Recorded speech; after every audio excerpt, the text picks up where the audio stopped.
தமிழ்த்தாய் வாழ்த்து தான் முதல்ல பாடப்படும். அதுக்கப்புறம் தான் எல்லாம். நாங்க தேசிய கீதத்தை அவமதிக்கவில்லை, அதற்கும் இடம் இருக்கிறது தமிழ்த்தாய்க்கு பிறகு. நீங்க ஏன் முதல்ல தேசிய கீதத்தை பத்தி பேசுறீங்கன்னு எனக்கு புரியல. உங்களுக்கும் இந்த நாட்டின் விடுதலைக்கும் என்ன சம்பந்தம் சொல்லுங்க?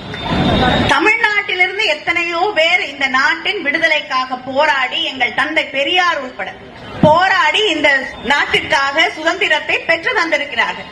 ஆனா நீங்க மன்னிப்பு கடிதம் எழுதி கொடுத்துட்டு வெளில ஓடி வந்தவங்க. உங்களுக்கும் இந்த நாட்டுடைய உரிமைகளுக்கும் சுதந்திரத்திற்கும் தேசிய கீதத்திற்கும் என்ன சம்பந்தம்? அதை பத்தி நீங்க ஏன் கவலைப்படுறீங்க? இந்த நாட்டிலே ஒரு போர் மூண்ட போது இந்தியாவிலேயே அதிகமாக அந்த போருக்காக நிதி திரட்டி தந்தது கலைஞர் அவர்கள்.